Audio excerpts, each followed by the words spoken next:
Coup de grisou à Avion dans le Pas-de-Calais, 21 mineurs ont trouvé la mort. Une nouvelle tragédie de la mine s'est produite cette nuit à 0h30 dans la veine Marthe de la mine d'Avion du groupe Lance-Liévin. 3 tailles ont été ravagées par un coup de grisou à plus de 700 mètres de fond. 21 mineurs, tous des techniciens, étaient au fond pour préparer la taille aux équipes de jour. Il n'y a malheureusement aucun survivant malgré les équipes de sauveteurs qui ont travaillé sans relâche depuis l'annonce de la catastrophe. Mais rendons-nous à Avion où nous attend notre envoyé spécial, Claude Joubert.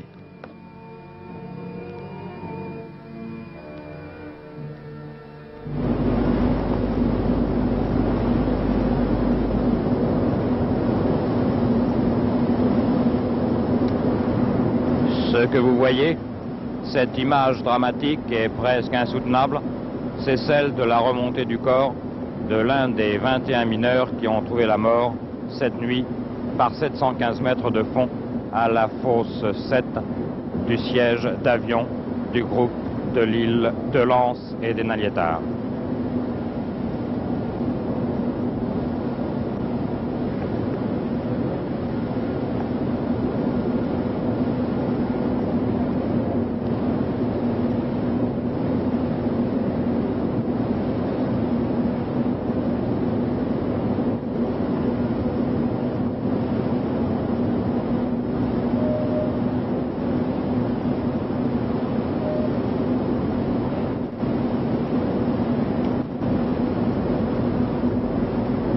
Ils sont ainsi 21 dont les corps ont été remontés, le dernier, il y a quelques instants. Toute la journée, sous un brouillard glacé, la foule a attendu derrière les grilles du siège parce que lorsque des amis, des parents, des inconnus, parce que lorsque la mine se fâche et tue, on vient aux nouvelles. Il n'y a plus malheureusement de nouvelles à attendre aujourd'hui. Tous les corps ont été remontés, tous ceux qui étaient au fond la nuit dernière sont morts. Et dans ce bâtiment que vous distinguez à peine dans le brouillard, qui est toujours au-dessus du siège, est dressée la chapelle ardente devant laquelle les familles viennent se recueillir, non pas devant les corps, mais devant les cercueils de leurs parents. Le drame, il s'est passé au fond et on ne saura sans doute jamais exactement comment il s'est déroulé. Mais il s'est passé également un peu au jour, car c'est ici, devant cette cage, par cette cage, que les sauveteurs sont descendus cette nuit et que les corps ont été remontés. Monsieur Vampouille, les causes de ce drame, on les connaît, c'est un coup de grisou, mais les circonstances, pouvez-vous nous les rappeler? C'est un coup de grisou qui s'est produit ce matin vers 0h30. Il a affecté tout un quartier de ce siège à l'étage 715, c'est-à-dire à la fois une taille et les voies d'accès et les voies de desserte de cette taille. Coup de grisou, le gisement certes ici est grisouteux, mais depuis longtemps, on sait se prémunir du grisou ici. Et je crois que des précautions particulières sont prises. Pour la première fois en Europe, on y a installé précisément un appareil qui permet de mesurer en permanence la teneur en grisou des chantiers au fond et au jour. C'est ainsi que dans ce quartier sinistré, il y avait 3 têtes qui analysaient toutes les 9 minutes la teneur en grisou, qui amplifiait cette information et qui la transmettait au jour. On pouvait la suivre sur des tableaux.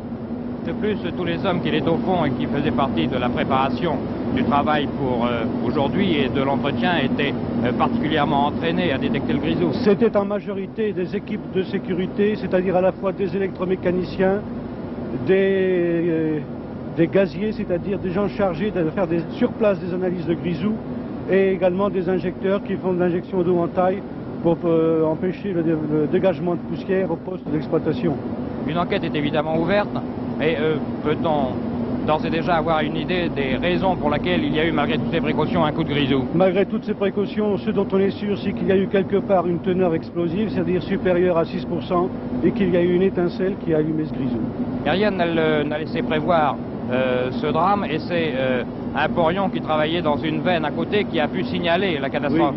Oui, c'est un porion qui était à 1 kilomètre environ, qui a entendu, qui a perçu un souffle, et qui, sachant qu'il n'y avait pas de tir de mine cette nuit-là dans ce siège, a tout de suite averti le poste central de secours de Lens. C'était donc un choc très violent. Oui. Les premières équipes de sauvetage sont descendues à quelle heure? Elles sont descendues très tôt, mais il y a ici M. Zwolovski qui faisait partie de cette première équipe de reconnaissance. Oui. Si vous voulez lui demander ce qui s'est passé exactement. M. Zwolovski. Vous étiez de la première équipe qui, donc vers 2 heures cette nuit, est descendue au fond. Qu'est-ce que vous avez vu? Vous êtes descendu par cette cage, par la voie normale? On est descendu par le 7, oui. Il y avait l'ingénieur du siège et 2 ingénieurs du poste central de secours et 8 sauveteurs. Oui. Qu'est-ce que vous avez trouvé en bas? Alors quand on est arrivé aux abords du quartier, il y avait l'air et l'eau, les tuyauteries qui étaient, tout était fracassé. Alors on a fermé les vannes d'entrée, à l'entrée du quartier, les vannes d'air, les vannes d'eau. Ensuite on s'est assuré que le courant était coupé, il était pas, on l'a fait couper. Et ensuite on s'est engagé dans le chantier. Oui. Alors là dans le chantier, on a vu toutes les installations qui étaient démolies. On est tombé sur un petit éboulement. Il a fallu passer au-dessus, on a perdu peut-être 5 minutes. Et alors, en progressant, on a pris des teneurs de grisou et il n'y avait plus de grisou. Alors on a continué, on est tombé sur la première équipe qui faisait l'installation d'un blindé. Alors il y avait 6 hommes là, dans le porion Tomzik. Et alors ensuite, les accès secondaires, tout était bouché, on n'a pas pu y passer. Alors on a continué tout droit, on est passé par le cul de la taille, c'est-à-dire le sommet de la taille. Alors là on avait un petit éboulement aussi, on a boisé, on a réparé, et ensuite on s'est engagé dans la taille. Alors on est descendu dans la taille, et là il y avait 7 ouvriers. Il y avait 6 injecteurs et un MTT, quoi. Un homme d'entretien. Et alors, au pied de la taille, on ne pouvait plus passer car les 15 derniers mètres étaient complètement éboulés. Alors ensuite, on est repoussé. C'est ça, et 3 autres équipes sont descendues pour essayer d'atteindre le siège, le quartier, par des voies différentes. Il y a des autres équipes qui étaient parties par le 4 et des autres équipes qui étaient parties par le second. Parce qu'il y a 2 entrées d'air dans ce quartier. Une deuxième équipe était partie dans le deuxième quartier, dans le deuxième entrée d'air. Alors, par la suite, le poste après-midi est venu nous relayer, quoi. Nous, au poste matin, on a trouvé 13 hommes. Je vous remercie. Eh bien, les coups de grisou sont devenus rares dans la mine. On oublie qu'ils peuvent encore exister. Ce soir, le siège d'avion est en deuil, mais il n'empêche que tout à l'heure, par cette même cage, des hommes sont descendus pour assurer la sécurité et l'entretien. Et demain matin, des hommes redescendront pour aller tailler le charbon. Vous étiez en direct d'avion, à vous Paris.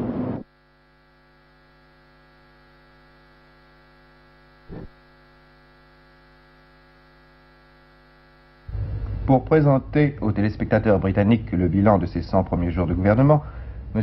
Wilson a choisi de se soumettre à un interrogatoire en direct. C'est la forme qui lui convient le mieux.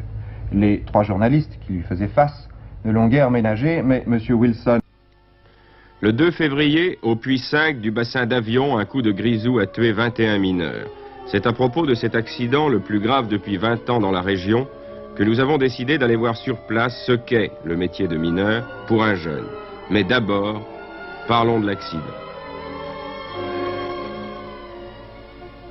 À 0h30 ce matin, à 715 mètres sous terre, au siège 7 du groupe d'exploitation de Lens-Liévin à Avion, dans un quartier qui est celui de la veine Marthe, il y a eu un coup de grisou. Vous pouvez me montrer?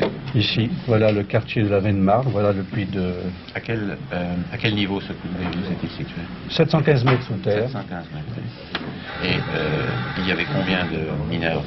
Dans ce quartier, il y avait 21 mineurs, un porion, des injecteurs, c'est-à-dire des mineurs qui injectent de l'eau sous pression dans la veine de charbon pour éviter pendant l'exploitation le dégagement de poussière. Une équipe de nuit, c'est donc une équipe d'entretien. Oui, on n'avait pas travaillé hier d'ailleurs, c'était jour de repos dans notre bassin.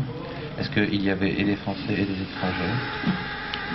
C'était exclusivement des Français, c'était des ouvriers spécialisés, des injecteurs, des électromécaniciens. À l'heure qu'il est, je crois que vous avez identifié tout le monde. Non, on n'a pas retrouvé tout le monde, on a trouvé 13 victimes. Il reste 8 personnes sur le sort desquelles nous ne sommes pas renseignés. Il y a 3 équipes de sauvetage. Évidemment, le jour où a débuté ce reportage était un jour différent des autres, particulièrement dramatique, exceptionnel même. Mais c'était un jour où ils avaient, les mineurs, envie de parler de leur métier.